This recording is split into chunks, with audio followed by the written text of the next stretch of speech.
As always, I try to give you a couple stories that illustrate things and some helpful ideas to help heal up our generational issues.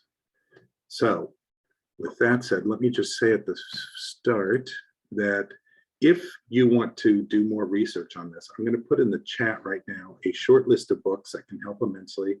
And I'm going to quote from one book later on in the talk, and that book is on this list. So let's see, here we go. All right, because I don't want to talk about this and then leave you without resources to go further. So these are really great books that go further than what I'm going to go in this talk. All right, so let's get to it. So I want to tell you this first. When I was a kid, I had a very strange hobby. I mean, I probably had several very strange hobbies, but I had one in particular when I was like 8, 9, 10. I was obsessed with atlases. I mean, obsessed. And I had, especially one, and I would go through a page by page, every country of the world. I was amazed. And I loved the shapes of the countries, and I loved how all the towns and cities. I mean, I was obsessed. I was so obsessed that I actually created my own little atlas, which I came up with a very imaginative title called Joel's Atlas. And I wrote every single country of the world in there, their population, their capital city, that city's population, and other key cities in that country and their population. I mean, like every single country. I was so interested in it. I loved every place. And I especially loved 3 places: Sweden, Greece, and Ireland. And I love those because that's what I was told my heritage was. So I spent, I spent a lot of extra time on those particular countries because that's where my people were from. And, I knew a lot about some of those countries.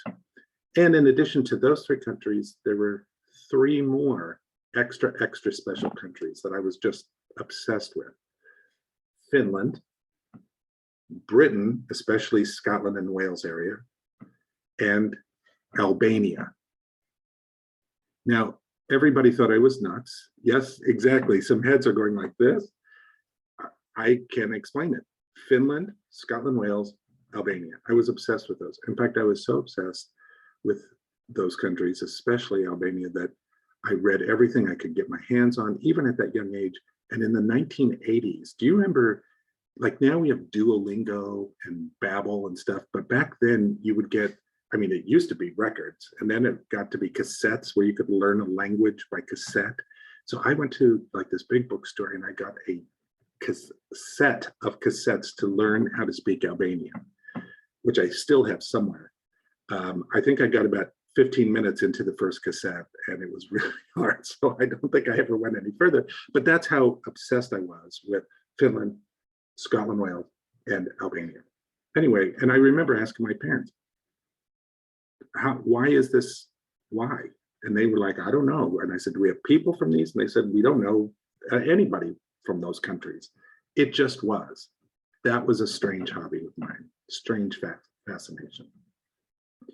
Another thing I can remember growing up is that I didn't know all of my extended family, even though a lot of my extended family lived pretty close by, because on both sides of my family, there were animosities. By both sides, I mean my mother's side and my father's side. There were animosities, grudges that had lasted for a long time, like decades.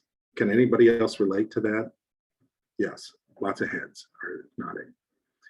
There were relatives in the same general area that I grew up in that I never met. And when I would ask questions like, that's our relative over there that you're saying, why don't we go talk to them? I would hear things like, oh, well, they treated us meanly, or they once borrowed money and never repaid it, or things like that. What I didn't realize at the time was that some of those criticisms did not happen to my parents, but it happened to their parents or their parents' parents. And we just stayed in it. Years later, I asked a cousin on one of those other sides if she knew why if she even knew why our two branches of that particular part of the family weren't talking to each other, she had no idea either. It had gone on for decades that the later generations only knew that something had happened years ago, but we weren't even clear on what had happened. All of those cousins who didn't know each other because of something that happened generations ago. We still hold all of that emotion from our yesterdays in our today. So, also when I was a little kid, we used to go to, I lived in the Midwest, and there was this big Greek festival in that area. I know there's Greek festivals all over. We went to one. I took Alan and Rafi to one in our area here a few weeks ago.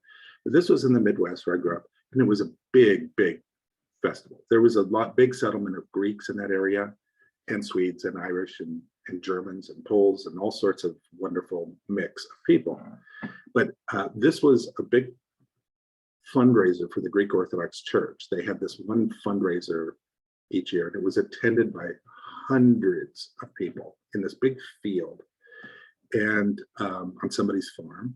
And we would have, there was Greek music, there was Greek dancing, there was Greek ouzo, opa, and there was a lot of Greek food, like the most amazing Greek food you've ever had in your life. So one year when I was very small, we went, and I was a little blonde kid, thanks to my Swedish side. Here, this is me. I don't know if you can see. I was just this little blonde kid, and I wanted to go dance. And they have a big cement square that people would go and dance. And then they'd throw money in a basket in the middle. That was one of the fundraising things. And when Greeks dance, they dance in a circle with their arms around each other. It's really fun and it's really cool. And I know other cultures do that as well. And so I ran out into the circle and I put my arms out there and I'm dancing. And almost immediately, someone pulled me off the dance line, pulled me off the square and said, "Who are you?" And I guess it's because I was blonde and the other Greek kids were much more Mediterranean looking. And I said, "I'm here with my dad and my family." And they said, "Well, what's your last name?" And I said, "My last name is Fotinos." And they said, "Okay." And then they made a disparaging comment about my grandfather. Now, I had no idea what they were talking about, because at that point, when I was like 6 or 5, what, 6, 7, whatever it was, my grandfather at that point had died like 25 or 30 years before that. That's like 3 decades before this experience. And they still made a comment. I didn't understand. I asked my parents about it later, and I found out that my grandfather had been kicked out of that Greek Orthodox church when he fell in love and married a woman who was Irish. And even worse, she was Lutheran. That, I mean, imagine if we did that in our center here, you know, how crazy that is. But anyway, that was the times. And that was egregious enough at that time, I was told, to get him kicked out of the church. And this was this person who pulled me out of the circle, who probably was like 30 years old, you know, or whatever.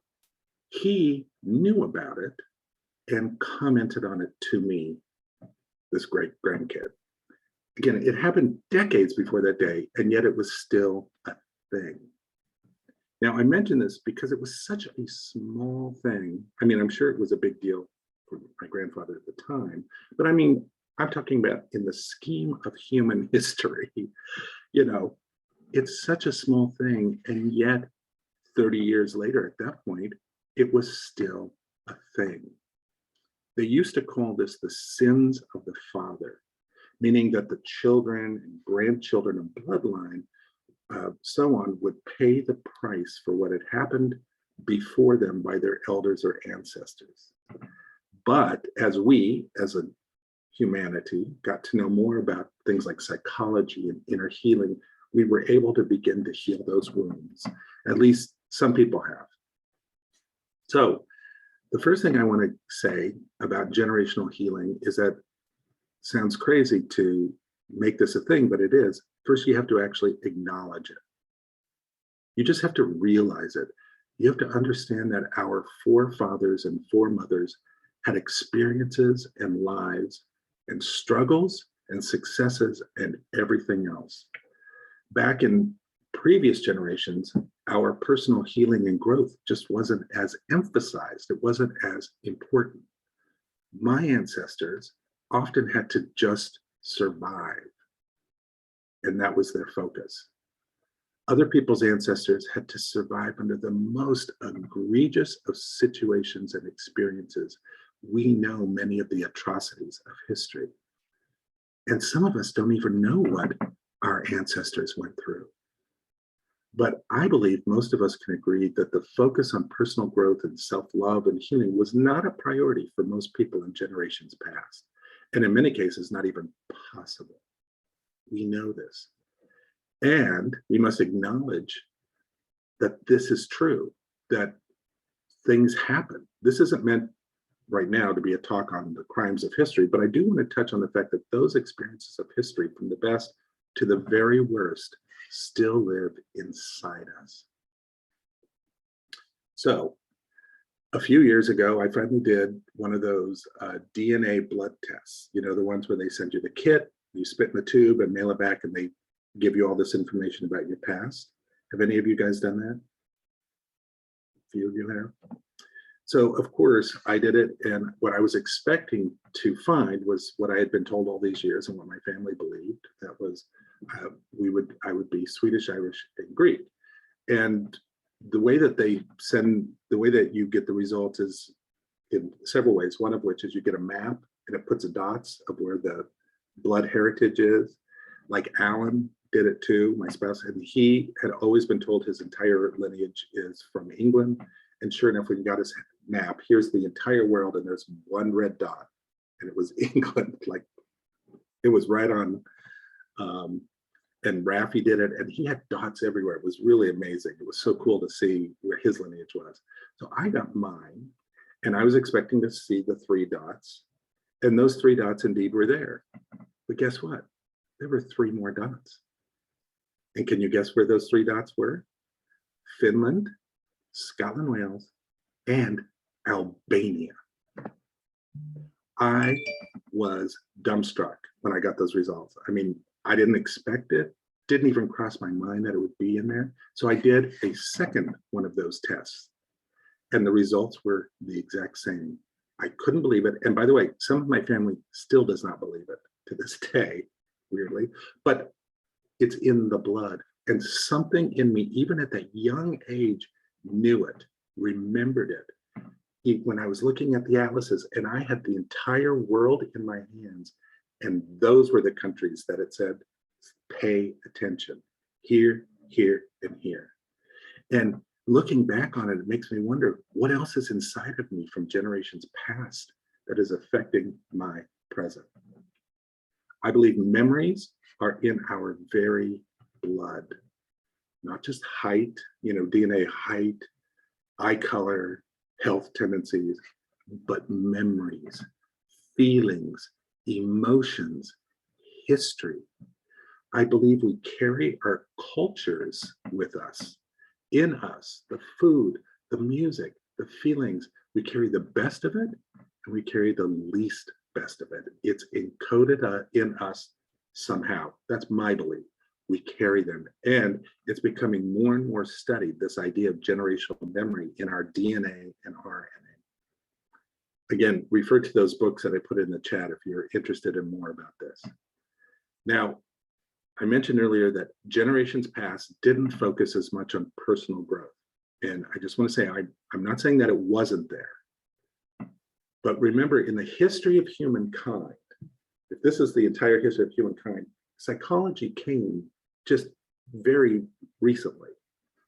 So in the history of humankind, it's still a new science. We had religion and we had philosophy.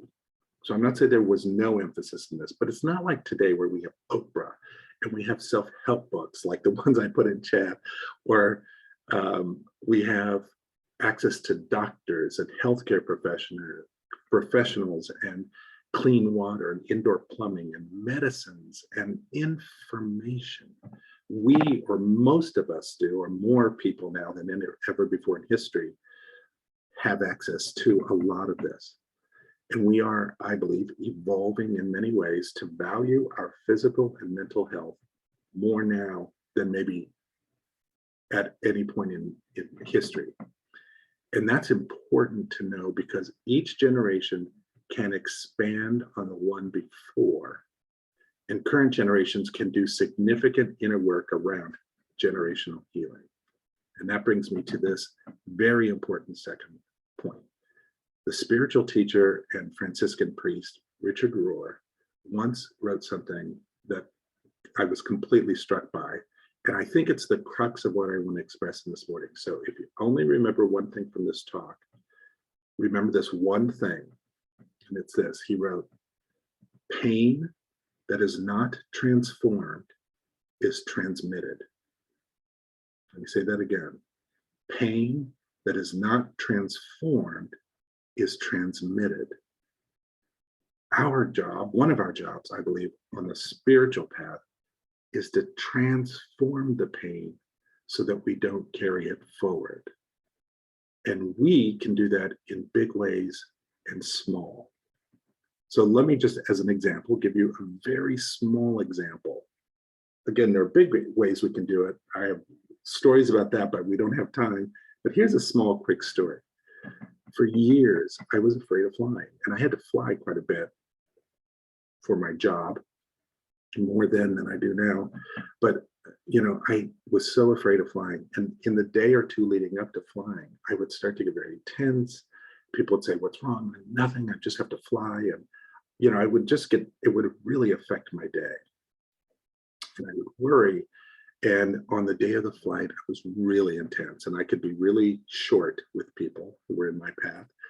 And I would worry, I'd have to be at the airport 2 hours early. And on the plane, I'd tense up. I remember one time I was so tense on a flight that the flight attendant came and handed me a couple bottles of whiskey and said, you seem like you're in distress. This may help. Oh, wow, okay. And another time I was on a plane and we were flying in a storm and there was tons of turbulence and I was beyond scared. And then there was a loud boom because lightning had hit our plane. And I instinctively just reached out to the person next to me and I grabbed them. Oh, thankfully he was very nice about it. But, you know, every flight was a real struggle for me.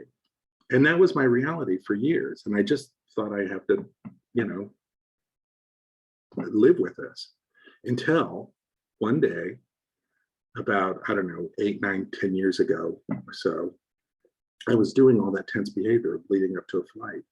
And Alan, my spouse, looked at me and he said, you know who else acts just like you do about flying? And I said, who? And he said, your mother. And in that one instant, it was one of those moments that I really got it in an instant. That realization just went in me so deep. And he didn't say it in any mean way or accusatory. He was just, it was informational. I got it. I had taken on my mother's fears and I was acting just like her. That's how she acts to this day when she flies, by the way. And that's okay. That's her journey. But my journey was a different path. When he said that, I realized it wasn't me who was afraid of flying. It was her inside of me. I didn't even know how I felt about flying because I was so filled with her thoughts and emotions about flying. But in that instant, when I got it, I released it. And from that flight on, I have loved my flights ever since. Although full disclosure, I still don't love turbulence, but who does? But I'm happy to say I no longer grab my seatmates in terror. But I also, on the other hand, don't get a couple bottles of whiskey for free. But, you know, it all evens out. At least I like flying now. So I was able to heal that fear, transform that pain. I inherited it but now I will not carry it forward. That's just a small example. There are big examples.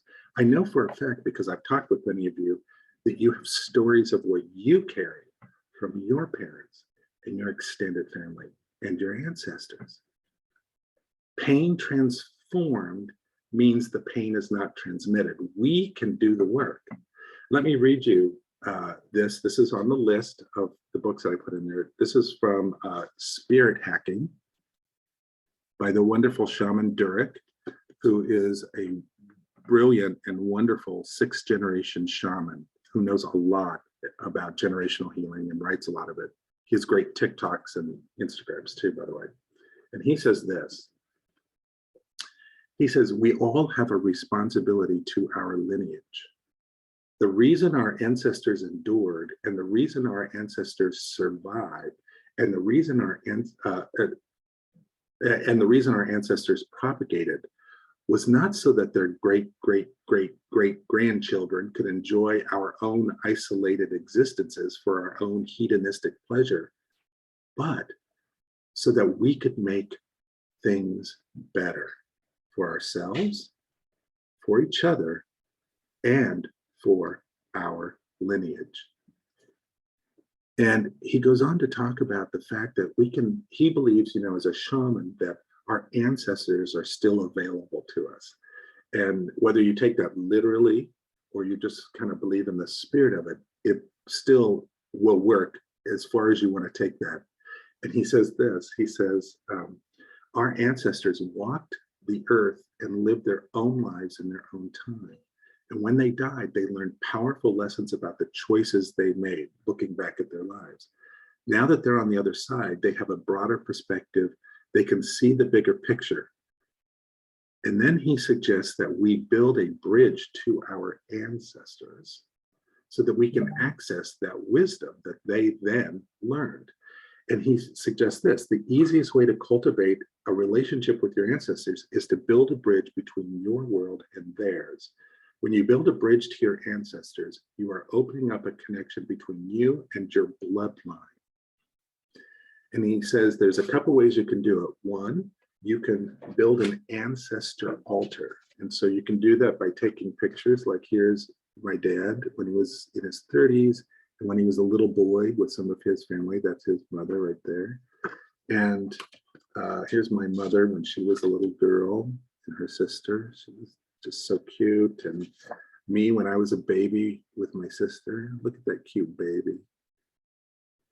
And you can put those pictures up along with like maybe objects that they had or recipe cards or whatever that brings them to life for you. And you can make like a little altar for it. And you can even speak. He says, when you speak out loud, they can hear you.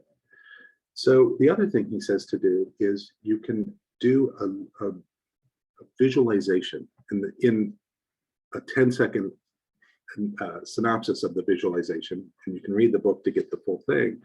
You visualize a golden light coming from your heart. You extend it out from your body and then out into the spirit world. And then you say, basically, ancestors, I'm opening this up as a bridge of a sacred portal between us.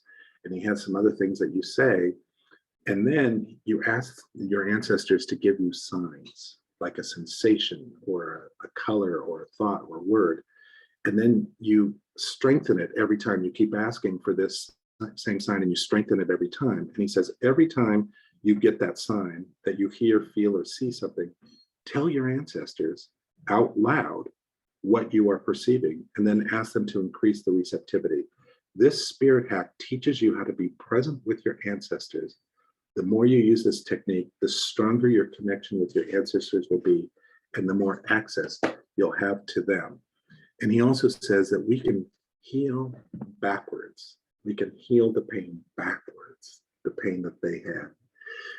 So powerful, so important. Okay, let me wrap this up.